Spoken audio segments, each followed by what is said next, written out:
Everybody always talks about getting to the top. Everybody always talks about going after their dream.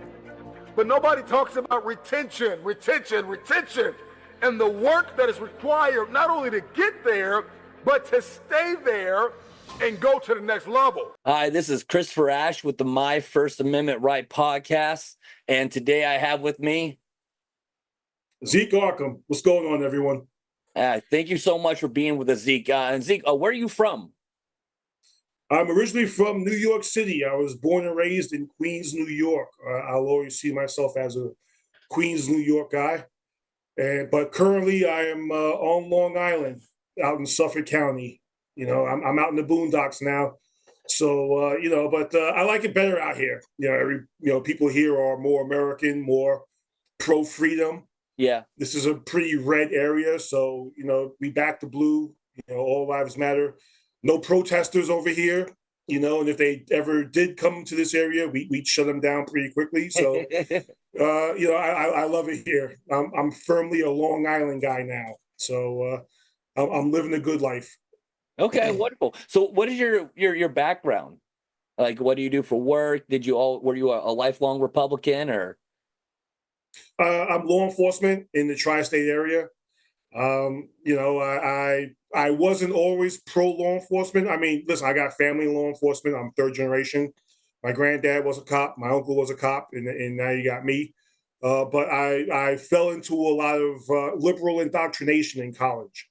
I had two professors that I can think. Actually, I had three professors who were firmly on the blue side of things. And if anyone tells you college is not indoctrination, they either haven't gone to college or they're blatantly lying to you, because I was pretty indoctrinated into the whole thing. I mean, I had one extreme left professor who I didn't agree with, but the other two were more subtle about it. They were a little bit more slick about it. So I found myself agreeing with some of what they had to say, and I fell into a lot of leftist indoctrination. I tell everybody I'm a two-time Obama voter. I proudly voted for him in 2008 when he first ran. I fell into it. I was more enamored with his 2004 speech at the DNC. To this day, I'll give the man his props. It's one of the best speeches I've ever heard. I just wish we could have gotten that guy as president. But I voted for him in 2008. I said, I'm a full-fledged Obama guy. And then he started saying a lot of things and doing a lot of things that I really didn't agree with. The first crack in the armor was when he had the whole situation with the cop in Cambridge, where he said the cop acted stupidly. And then admitted he had no idea he didn't know what happened. So, that was sort of where I first started to look at him sort of sideways. And then I started listening to a lot of things he said. Around that time, I started expanding my horizon politically, I guess you could say. I started reading a lot more things that I probably didn't agree with, but I just wanted to see what happened. And I started, I originally looked into it just to sort of dispel a lot of things I heard from the right. And I started looking into it to sort of, just fact check. Yeah, I wanted to fact check them. I wanted to go in on them and say, hey, you got this wrong, you got that wrong. And I'm affirmed in my beliefs, excuse me. And I wound up red pilling myself because a lot of the facts I looked up aligned with what a lot of the right side was saying. And also growing up in church, with a pastor as a mom, a lot of my beliefs were more conservative to begin with. So I started realizing that a lot of things on the conservative side agreed with how I grew up. And a lot of things a lot of deep beliefs I had. So I don't really consider myself a conservative today. I consider myself more of a conservatarian. There's things I agree with on the libertarian side. There's things I don't agree with on the libertarian side. There's things I agree with on the conservative side. There's things I don't agree with on the conservative side. So I think a happy medium is I consider myself more a right-leaning conservatarian now. And I keep myself involved with facts. I talk to a lot of people I grew up with, and they say, hey, you have to remember you were black before you were a cop, or you were black before you were, more on the right-leaning side. And I say, yeah, but facts don't have a side. Facts aren't conservative. Facts aren't libertarian. Facts aren't Democrat or Republican. Facts are what they are. Yep. So facts come first before anything. So that's pretty much where I am today. Now, did you vote for Trump in 2016? I did, only because I refuse to have anything to do with Hillary. I to this day, I think there's Lucifer, and then you got people like Mao, Hitler, and then Hillary is right there underneath them. You know, She has you got, the aspirations. she's got the. I truly believe if left unchecked, Hillary would be just as much of a totalitarian dictator as any one of them.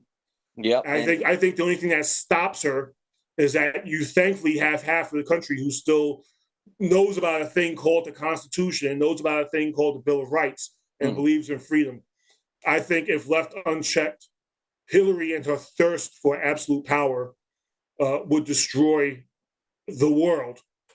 And I don't say that with a hint of exaggeration or anything else like that. I think her and people like her truly want to control us in general.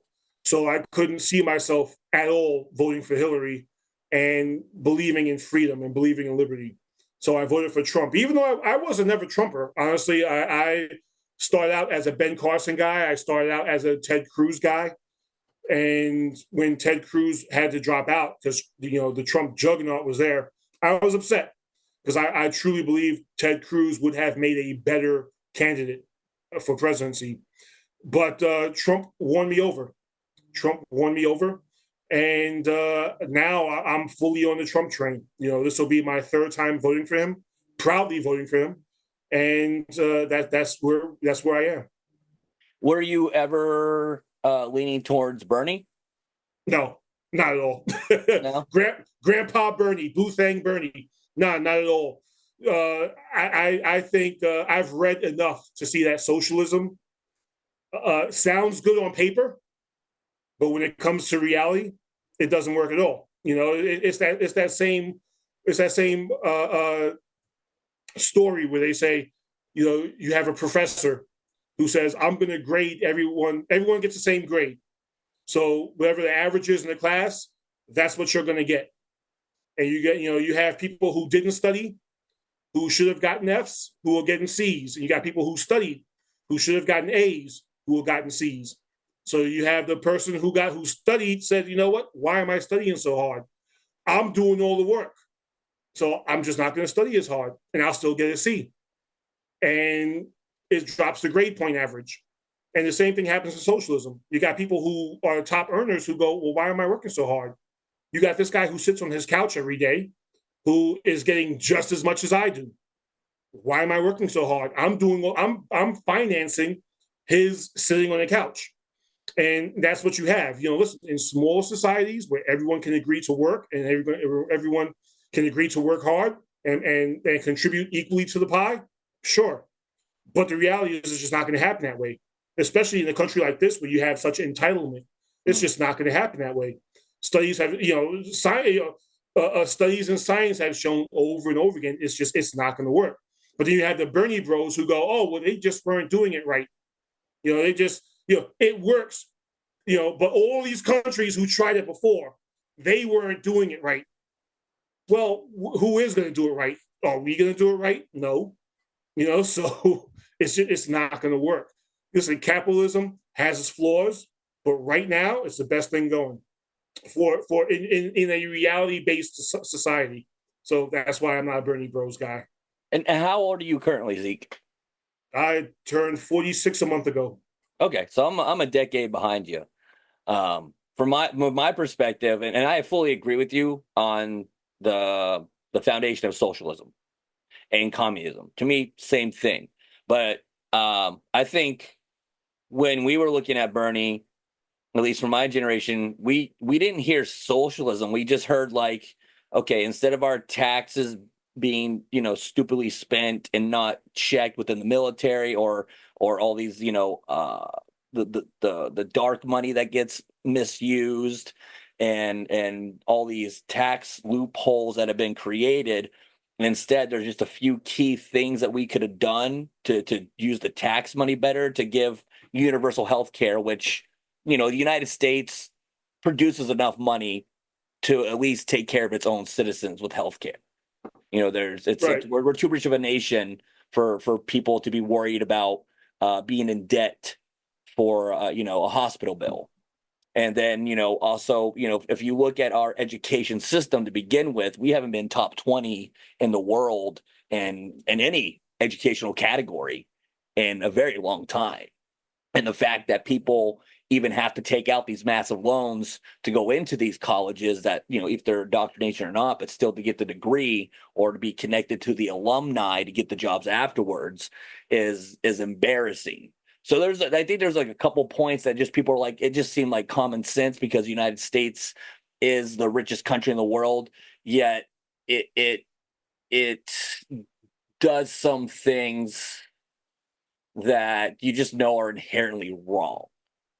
So I think a bunch of us, we're not so much on board. Maybe the younger generation, because I know when I was in high school, we got taught, in civics class. We got taught about communism. Like you said, it looks good on paper, but who's going to run it? You can't trust people not to be greedy and take advantage of the system. So I knew, I was totally anti-communism. Personally, I didn't vote for Hillary because, I'm pretty sure you watched what happened with Bernie and how most of the country got behind him, and we put all of our money towards him. And then the DNC was like, fuck you guys. And we're like, whoa, wait a minute. So our money means nothing? We're like, no, actually, no. We only ran this because we thought you guys would vote for her. And we're like, oh, yeah, no, she's despicable. She's, and then they fire the head of the DNC, and then she hires her to her campaign trail the next week. I was like, if it's one thing that America still doesn't like, is a cheater. If it's one thing we'll all agree on is we catch you cheating, you're done. That's it. It was the one thing I didn't vote for a president in 2016, I'll be honest, because I was just like, I can't support Hillary. And I didn't know enough about Trump. And I was just like, and like you said, you felt Ted Cruz would have been a better candidate. And I was stuck left looking like these are the two options right now. I'm just like, I can't vote for her. I can't, because at least he won his nomination fair and square, right? Right. I did notice that the RNC, when it all started, they were like, we're not giving him the nomination. You remember that? Mitch McConnell was like, he pretty much said there's no fucking way in hell we're giving it to him. And then the country's like, no, we want him. And they're just like, okay. They did their thing. And then I'll admit, being aligned with the LGBT community at the time, and just because of all the massive propaganda, again, I'm 10 years your junior, and I voted. I did a mail-in vote for Biden last time. I literally got duped by the propaganda, even though I grew up in the 90s, and we knew the dangers of Big Brother. We knew that the majority of things on TV were propaganda, and we were warned about mass conformity. And, I think that, and then the confusion with all the COVID responses, I think Trump, his first term in, probably really underestimated just how devious the deep state is. As he was looking to fill his cabinet positions and with the people that were going to be advising him, just how deep the waters ran with deception.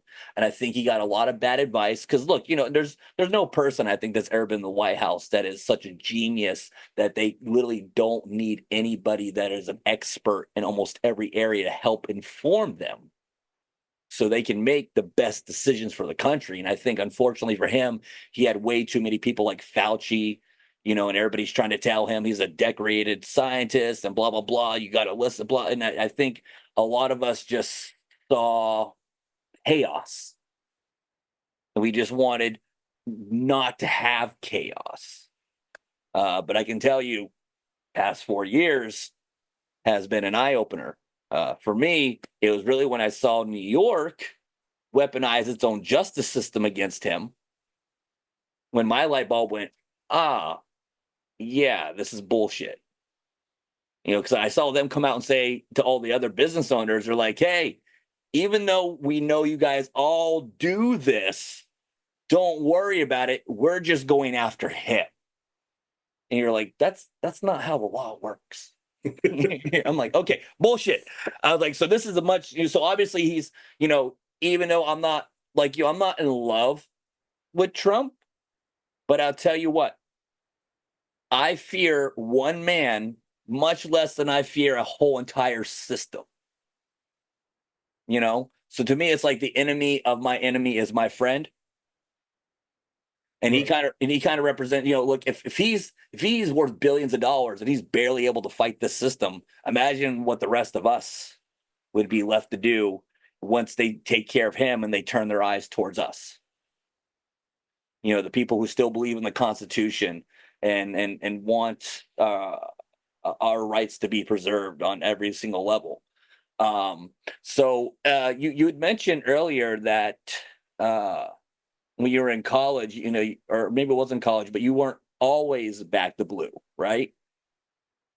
No, I wasn't. Well, to go back to something you said earlier, I think that there should be a lot more transparency in government. I think government really should be accountable to the people. I ask all the time on my Twitter page, are we being ruled or are we being governed? I think as far as government spending goes, there should be, the government should release what they're spending our money on, because it's our money as taxpayers. I think the government should be releasing every quarter what they're spending their money on, and every penny should be accounted for. Have us take a look at it. In New York State right now, the MTA, which is responsible for bridge, tunnels, transportation, mass transportation, things like that. Every year they go, you know what? We blew out our budget, and they're getting billions of dollars. Okay, let's release it then. Release your budget. Mm-hmm. Where's that money going towards? Release your spending. Where's that money going towards? Because that's our money. Yeah. So instead of increasing the fare to get on trains and buses and railroads and things like that, why don't you release what you're spending all of our money on? Same thing with the federal government. You have $1 trillion budget, or at least something, that's the military budget, right? No, I think, well, even if you completely wiped out the military budget and said, you know what, we're spending $0 on the military this year, where's that money going towards? You still wouldn't have enough money to fund the government. Why not? You still wouldn't have enough money for the projects they want to do, the Green New Deal and all that. Why not? You still wouldn't have enough money to fund education and make sure every child gets the same amount of education that other children are getting overseas. Why not? So where are you spending all this money? Why are you spending all this money on illegal immigration? Why are you spending all this money on the border? Where exactly is that money going towards? Why does every bill have so much pork in it? Why can't you just vote on single issue items? Why do I have a 100-page bill that I have to read through in order to see what my representatives are voting for? Why can't every bill fit on one page? You know what? We're going to vote on this single issue, and then we're going to vote on this other single issue, and then we're going to vote on this other single issue. You have Democrats all the time saying, oh, these people, the Republicans voted against this. They voted against free lunches for children. They voted against border security. Well, what else was in that bill? That's my first question. Yep. What else was in that bill that will cause people to want to vote against it? Excuse me. Now, to go back to your question, though, I wasn't always back to blue. I fell into a lot of the same propaganda that made me think that cops were out to hunt black men. And I thought that I didn't trust cops, especially me as a black man. I felt like they wanted to hunt me down. I fell into a lot of that propaganda. And you mentioned that your family is like 3-generation law enforcement too. Yeah, I'm 3rd-generation law enforcement. So I fell into a lot of it. I didn't know what to think. You know, I knew my grandfather wasn't an evil guy. I knew that my uncle wasn't an evil guy. So I was trying to figure out where was this coming from.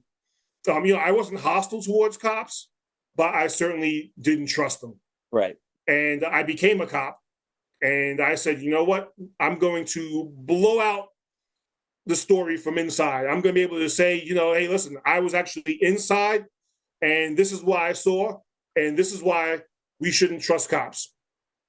And the more I spoke to cops, and the more I hung around them, and the more I, you know, spent a lot of time around cops my age, around cops who are older, you know, I started to say, they're people just like you and I. Yeah. They have families just like you and I. They worry about their kids just like you and I.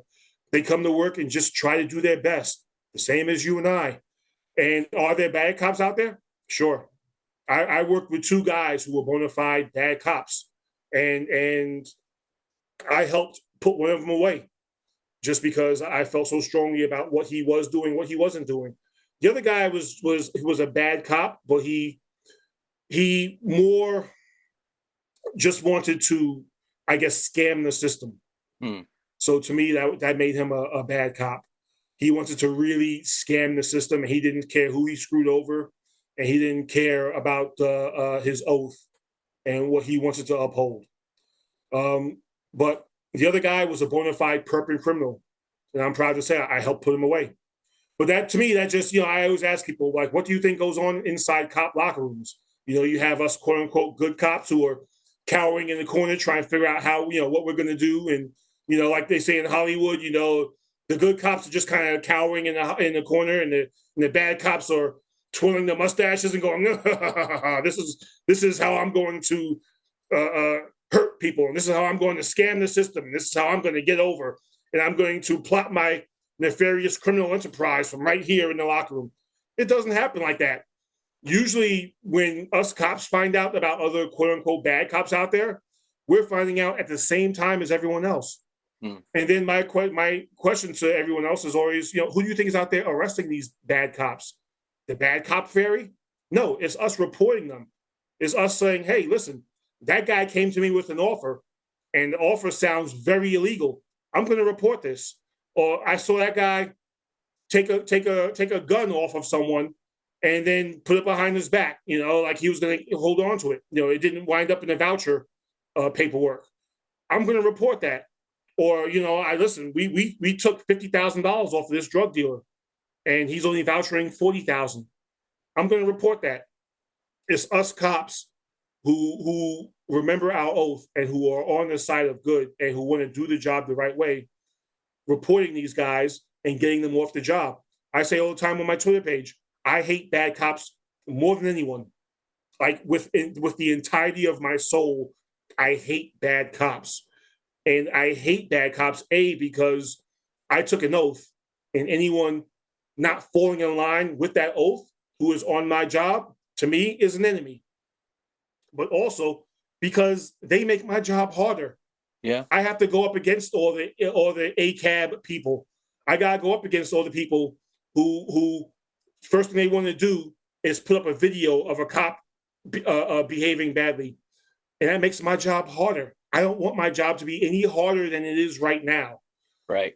So I hate bad cops. I want them off the job more than anyone, more than the ACAB people, more than the casual person, more than the person who backs us, who understands there are bad cops out there. I hate them more than anyone.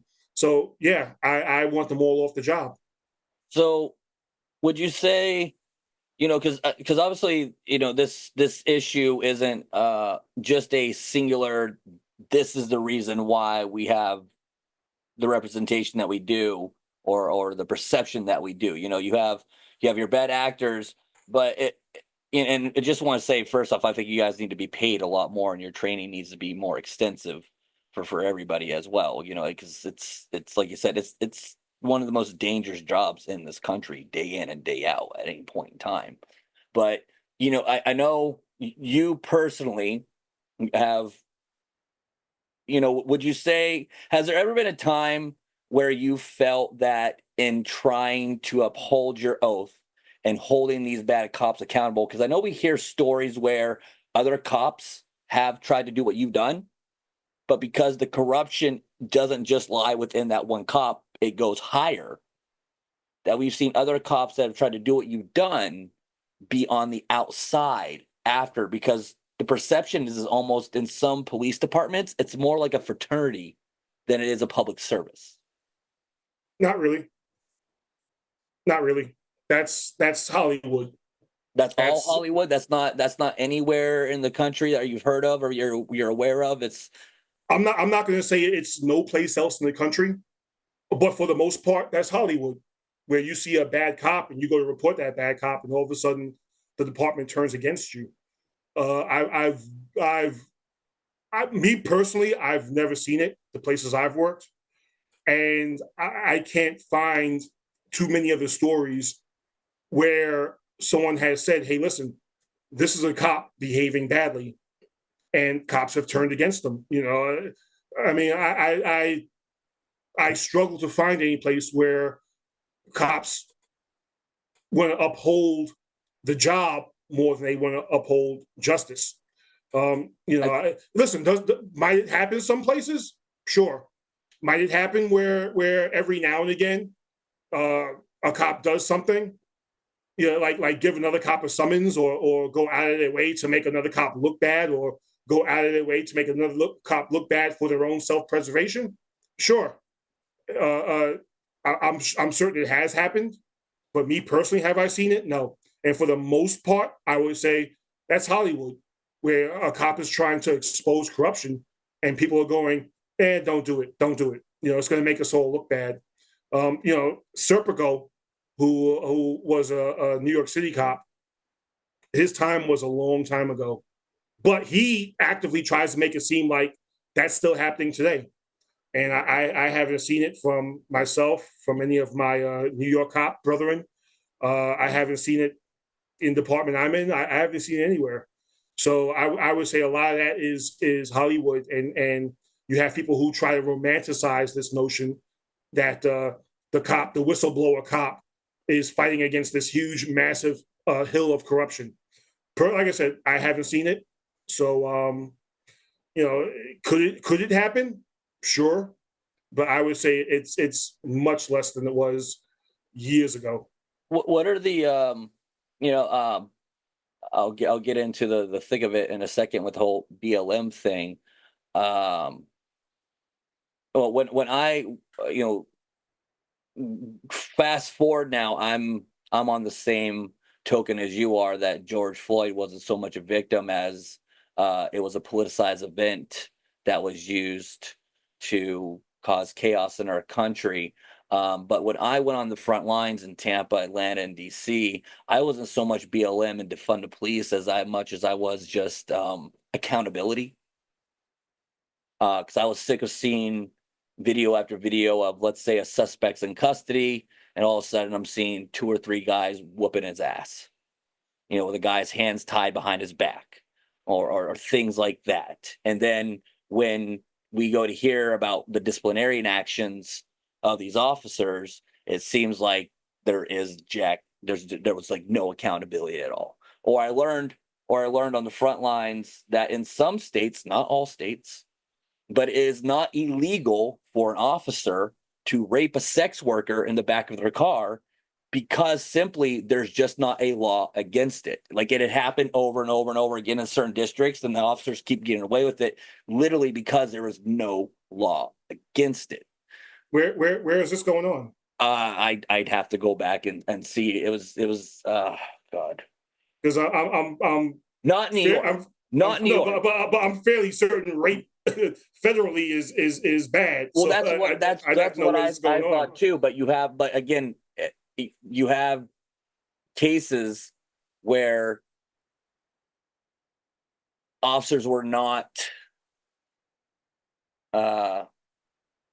disciplined or held accountable simply because there was no legislation stating that while in custody. Because, like, we also learned that we learned this in Texas with the school shooting, that if you guys aren't, what is the wording?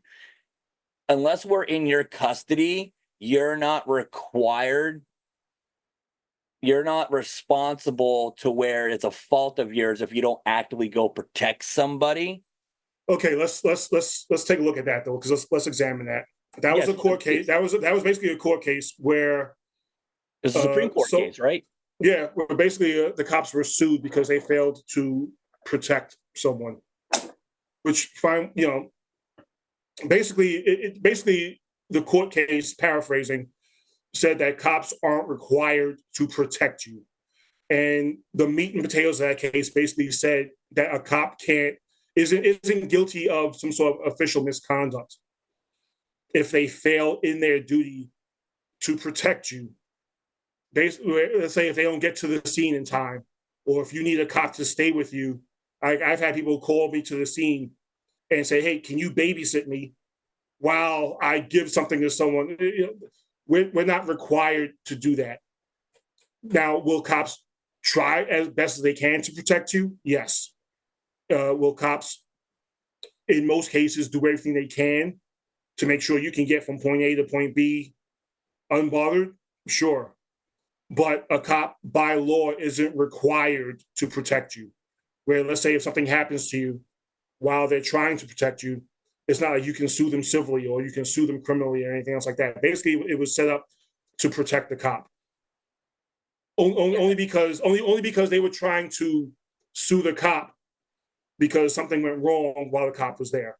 I think it was brought up in the Supreme Court case because I think it was about the shooting in Texas where the cops were on the scene, right? And then are you talking about Uvalde? I think so. That's why the court that was in place long. It was in place long before Uvalde. Uvalde, first of all, Uvalde, those cops are disgraceful. I'll say that flat out. I'll say I don't care if I legitimately hope my words reach a Uvalde cop or a Parkland Sheriff's Office cop. If someone is inside committing a mass shooting incident or something like that, I'm going to run inside, period. There's no way I'm going to stand outside and say, I'm just waiting for backup. I'm just waiting for something, someone to. I'm running inside, period.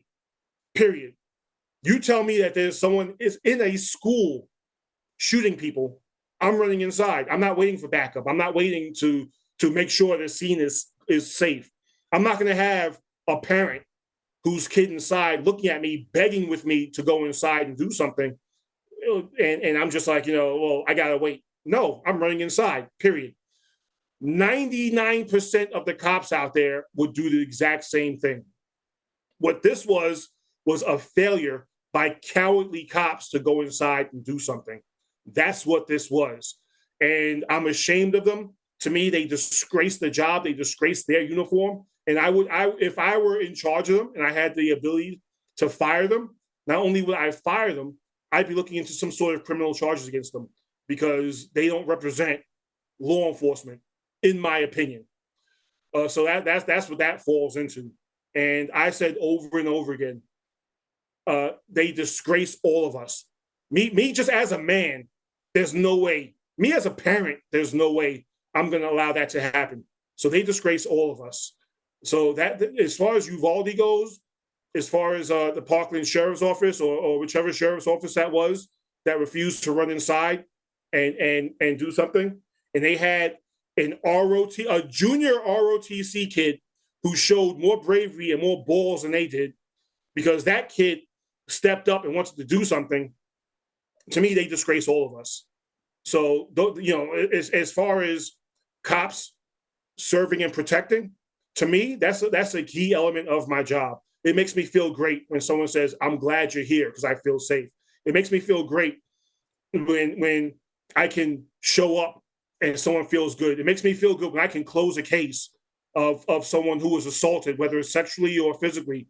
I can close their case and they can look at me and go, "I'm glad you're here."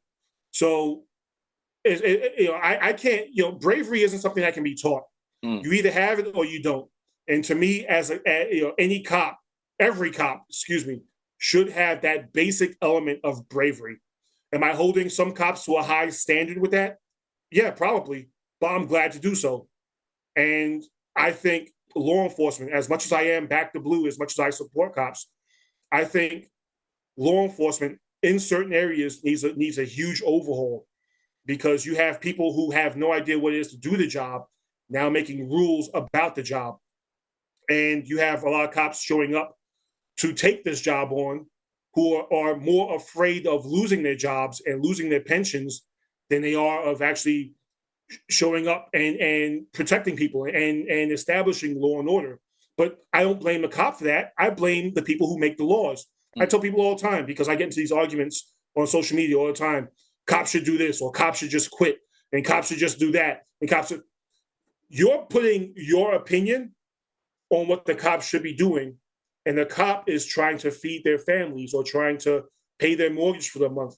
You're not going to be there to pay their mortgage. You're not going to be there to feed their families. You're not going to be there to take care of the cop. You're putting your opinion and what you should be doing, which, by the way, you show up to your job every day, whether you agree or disagree with your owner, with your boss, your manager. So stop putting expectations on the cop that you don't impose on yourself. But my blame is for the laws in the area. My blame is for the people who vote these lawmakers in, who now make these crazy and heinous laws against the cops.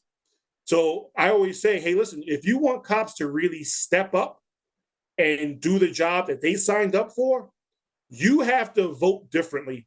You have to make sure people are getting into office who back the cops, who say, you know what, you go out there, you do your job, and you do it to the best of your ability. Instead of, I'm going to put this oversight on you, I'm going to put that oversight on you, and if you mess up, I'm going to impose this penalty on you, and you can be civilly sued and criminally sued, and this and that. Vote different people into office. Vote people into office who will allow cops to do their jobs. There's a reason why in blue cities with anti-cop lawmakers, cops just sit there. Yeah. Because that's what you voted people into office who want them to do. They want them to sit there. Listen, you can either want law and order, or you can vote anti-cop politicians into office who want cops to just sit there. But you can't have both. Right. You can either elect pro-cop politicians in, or you can elect pro-criminal politicians in. Why do you have politicians who worry more about what the criminals are going to go through than the actual victims? These politicians, I haven't heard a single anti-cop, blue city, far-left Democrat politician explain what they're going to do for the victims. However, they want to go against the cops and say, oh, the cops have to do X, Y, and Z. They want to go for the criminals and say, you know what, we're going to do this, this, and that for the criminals. We're going to make things easier for the criminals. We're going to make life easier for the criminals. We're going to knock down charges for the criminals. Meanwhile, they're not worrying about the actual victims. Yeah. What am I going to tell an assault victim who's walking around with a black eye, or who's walking around with a shattered eye socket? What am I going to tell them? Oh, the guy who did this to you, he's back out in the street. Well, how do I explain that as law enforcement? How do I explain to someone who just got their ass grabbed out in the middle of the street and got violated in that way, got sexually assaulted? The guy that did that to you, he's back out in the street. Oh, and by the way, me too. Right. How do I explain all that? But you have people up there who sit on the couch like, oh, well, the cops should just rearrest them. The cops should just do this. Yeah, well, you know what? If you want the cop to do all that, vote differently, campaign differently, lobby differently, because the cops don't like seeing that. No cop I've ever spoken to sees someone who they just arrested back out in the street and goes, oh, well. Cops are more pissed off than anybody because the cop did all that work to put that person behind bars, and their work went for nothing. Vote differently. That's what people need to start doing instead of putting all the blame on the cops. I know you're in Long Island. What's going on up there? Because I really haven't been up to New York since the whole immigration crisis, and but one time since the pandemic, just because it's just almost not affordable to kind of visit at this point. What's going on with the relationship with the public and the immigration crisis going on there? Is New York as safe as the Democrats want to paint it to be right now? I don't think so. I don't think so. Is there unreported crimes going on up there? Oh, absolutely. Yeah. Unreported, or they're reported, but and the rest is made, but then the charges are all dropped. And that's why I said people need to vote differently. You can't expect law and order from people who campaign on the fact that they're going to be easy towards criminals. I'll listen. These people don't tell a single lie. Kathy Hochul doesn't tell a single lie. Alvin Bragg doesn't tell a single lie when they're campaigning.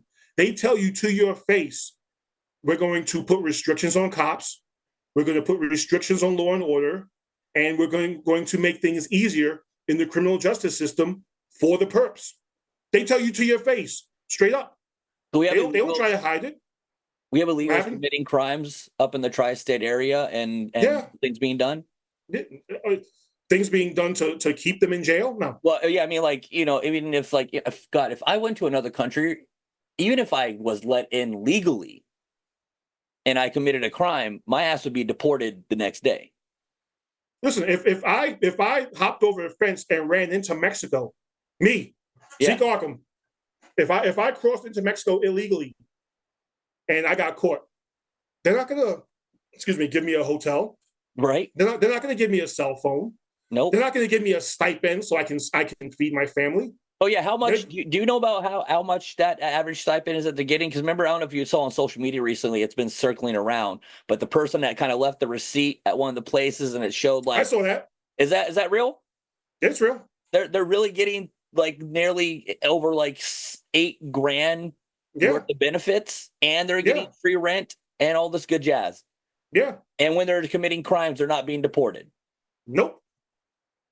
And that's why I say vote differently. Yeah. Anyone complaining about this, first thing I ask them is, how do you vote?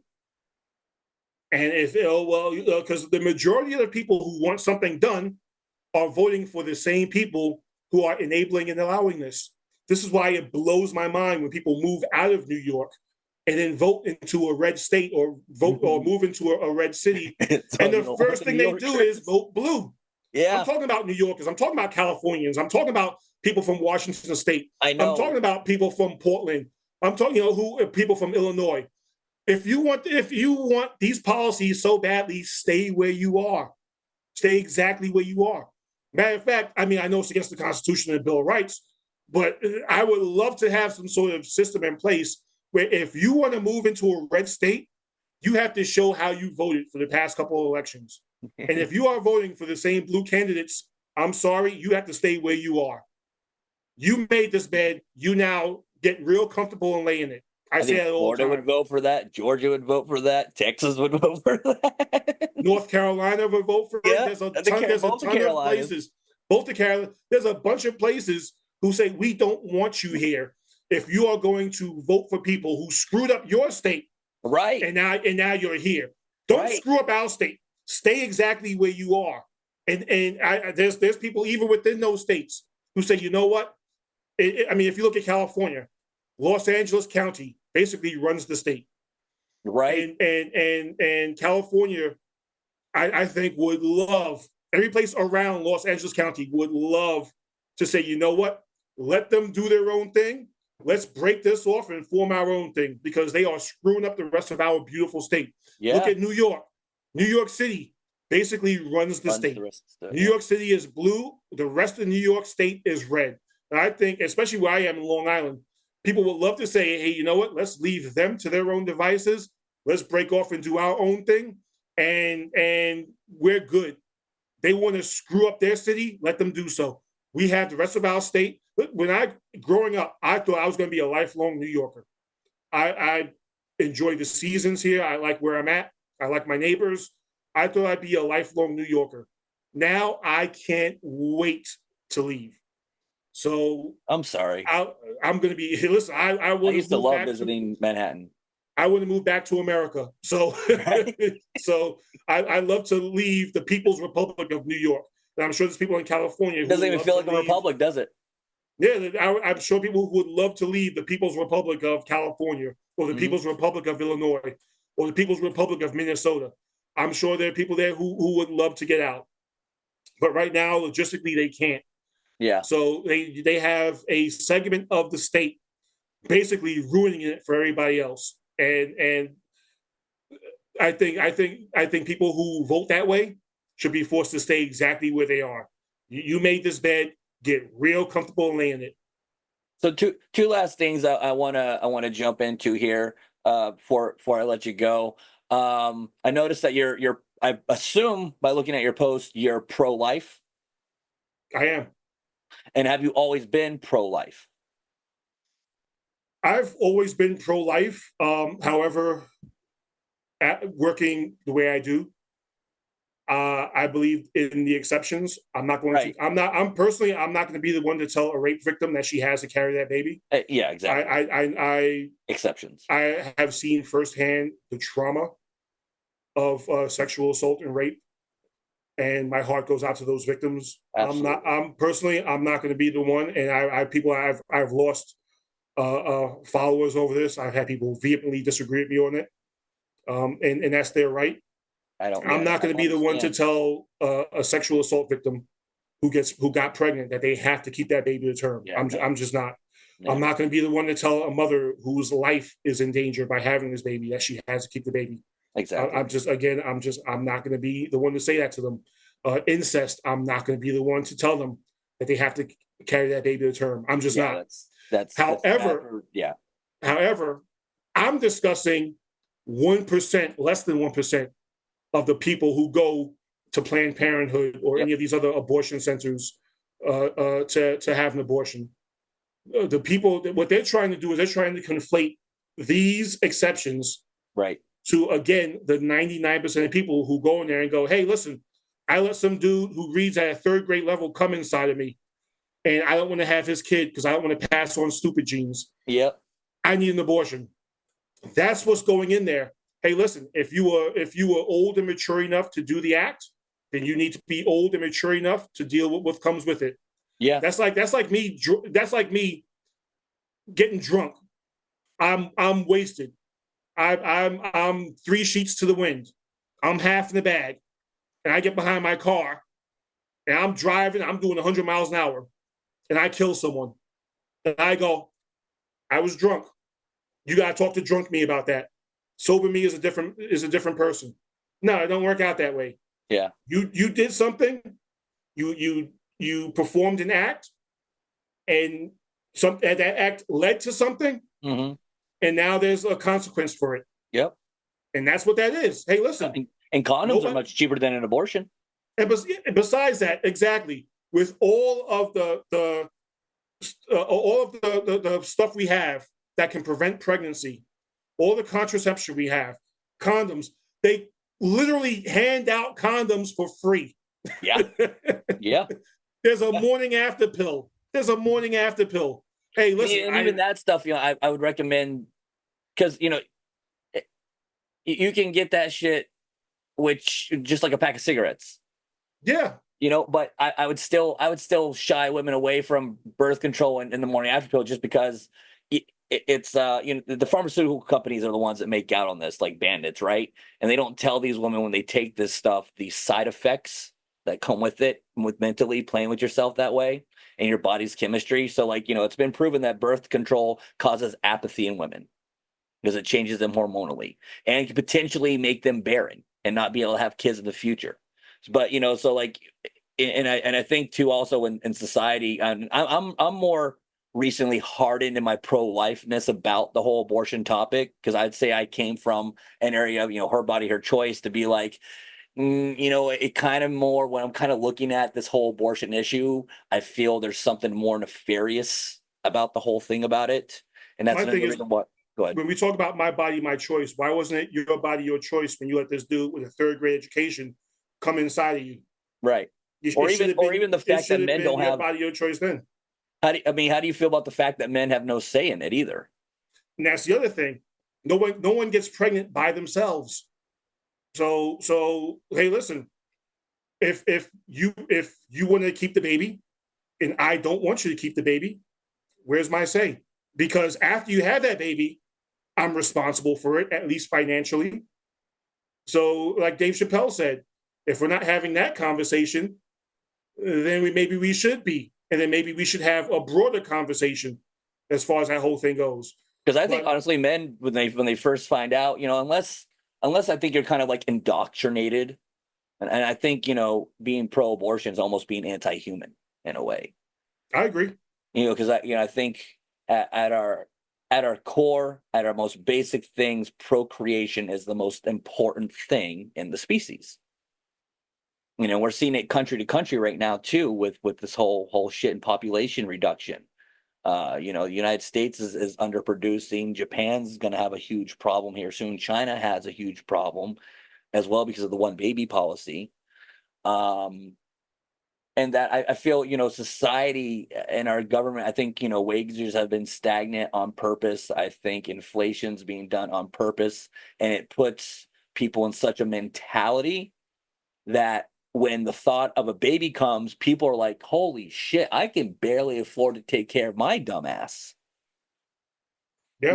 And instead of naturally just being in such a position where, a man used to be able to work one job, pay for the home, pay for the groceries, pay for the college. You guys took vacations, and he came home at a certain time every day, and he could spend time with his family.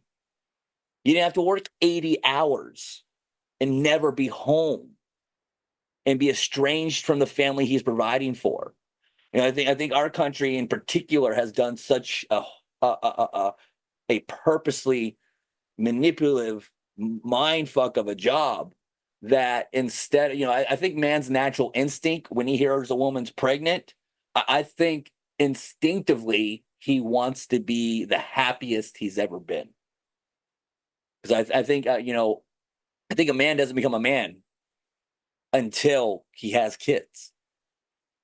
Until you take on that societal responsibility, right? Because you're contributing to the next generation. You're not just taking everything the past generations have fought and bled and died for, produced your silly ass, for you to say, well, I'm just going to collect all the benefits now, and I'm not going to take it upon myself to also pass down everything that's been done and teach the next generation to keep it going. I think women have been tricked into this as well, more than anybody, especially with our welfare programs, our media preaching the single independent woman and things like this. And now you have a whole bunch of women in their 30s single. And it's one of the main reasons why Taylor Swift is so fucking popular, because she's the icon for failed women, right?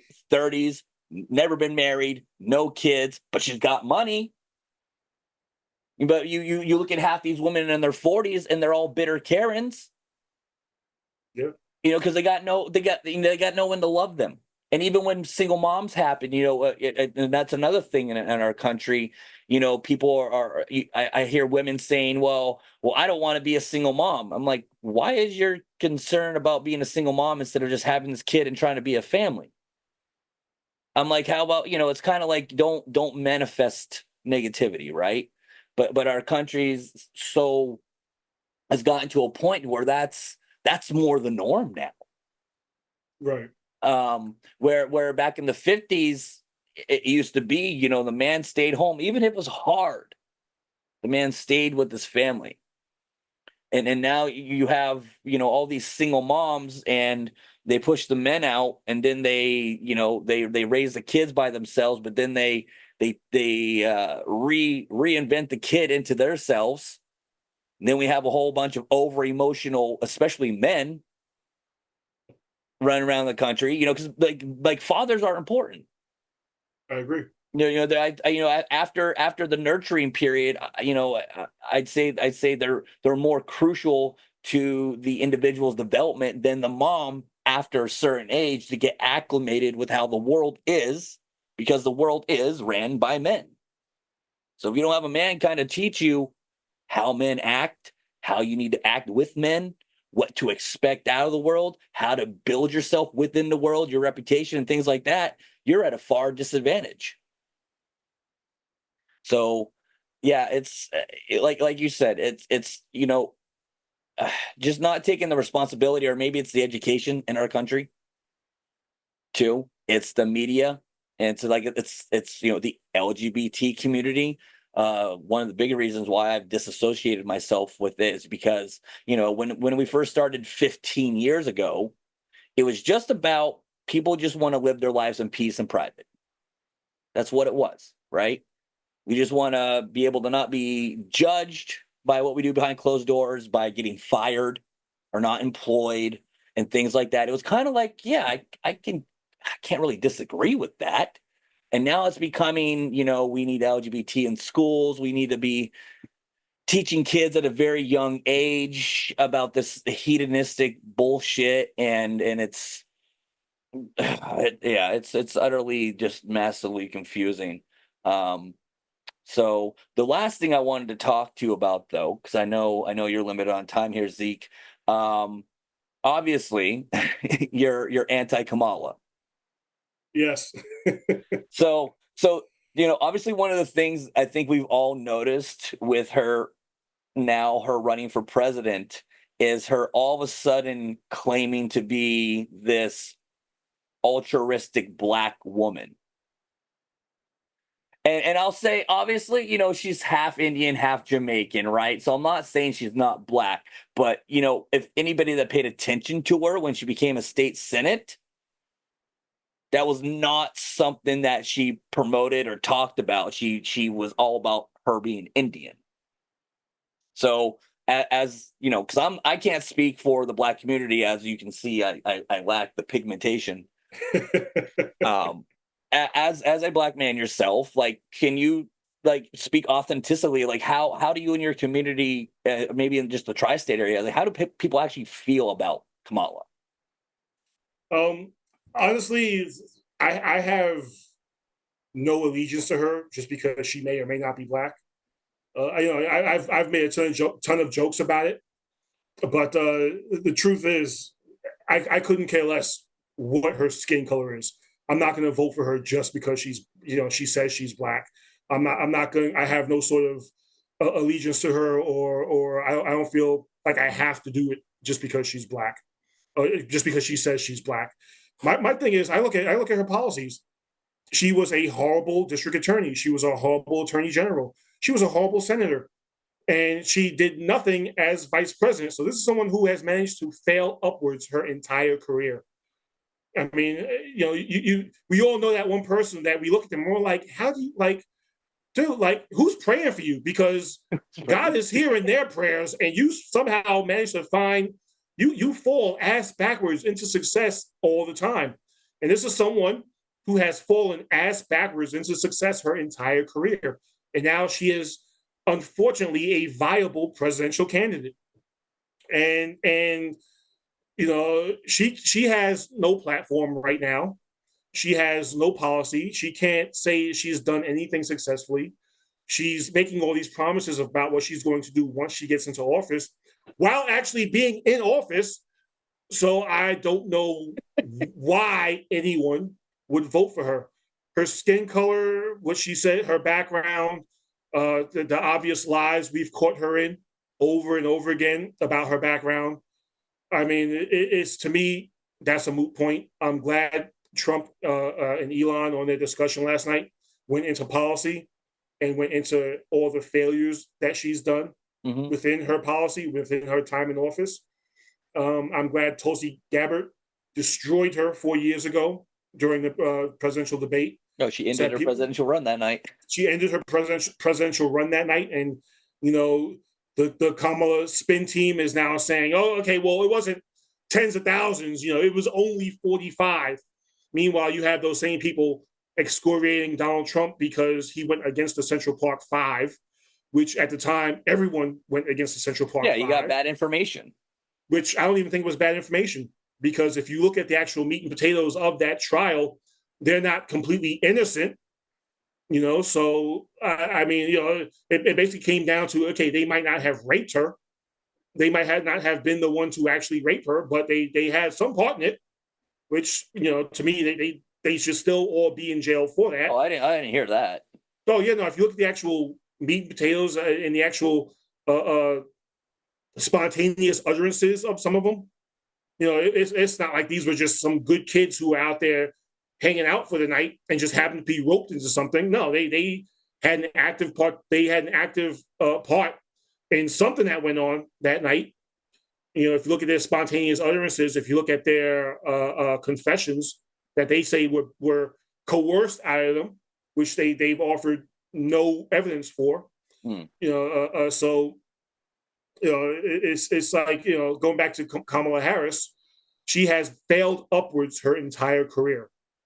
And it's my true belief that if she somehow gets into the Oval Office, this country is done. We're looking at Venezuela. We're looking at what's going on in England right now, where they're threatening to arrest people for hurting feelings on social media. They're threatening to extradite us.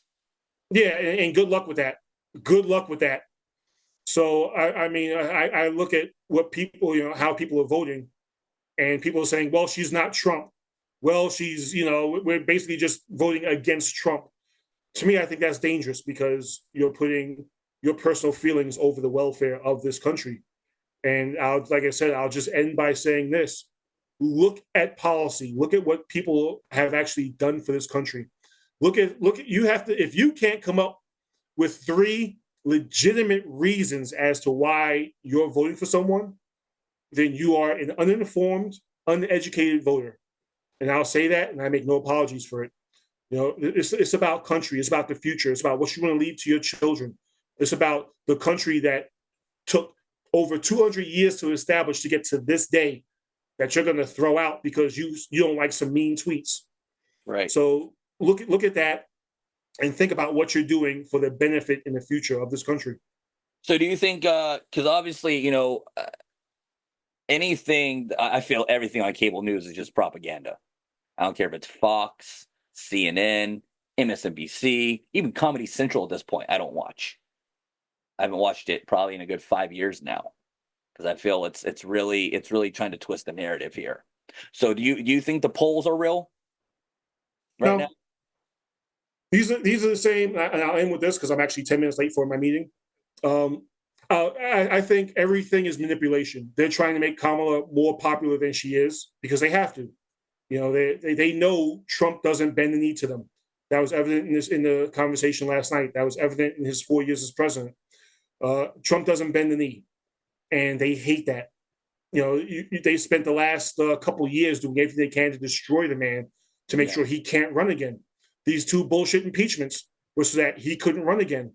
The failed assassination attempt, which I truly believe was a deep state assassination attempt, was because they don't want him to run again. Trying to bankrupt him. These bullshit indictments, this whole convicted felon status now, it was done because they don't want him to run again. Trying to take his Secret Service detail away from him. Trying to do other things to try to get him legally disbarred from running again. They are afraid of him. Yeah. And that makes me just want to vote for him and get him back into office even more. Because if you're that afraid of this one man who's going to get into the Oval Office and completely dismantle your entire system, that makes me want to vote for him more than anything. 100%. Zeke, before you go here, you have a podcast yourself, right? Do you want to tell everybody what it is? Yeah, it's called Reasonable Suspicion. I do interviews. I do commentary. I've always said I don't want to exist in the echo chamber. So I try to get people on who may disagree with me, who may want to push back, or who may want to offer a separate point of view. But also, I have my friends on there, people who I follow them on social media. I love interacting with them. So I try to get both sides on there. And it's produced by Red Voice Media, and they've done a great job of taking care of me and taking the heavy lifting out of the editing, which I suck at. I admit I suck at editing. So they've taken the reins on that, and I couldn't be more happy to be a part of their team. Well, I want to thank you so much for your time today, Zeke. And I'd love to come on to your podcast at some point as well, and just sure, absolutely, and debate some things on there with you. But for now, I know you have to go here, so I'll wrap it up. Again, this is Zeek Arkham. I'll put his social media links on everything for you guys here. Again, this is Christopher Ash with the My First Amendment Right podcast. Thank you, everybody. We'll catch you next time. You lay hold of it. And when that thing tells you to quit, you look at it in his eye and say, I ain't going nowhere. I will break you before you break me.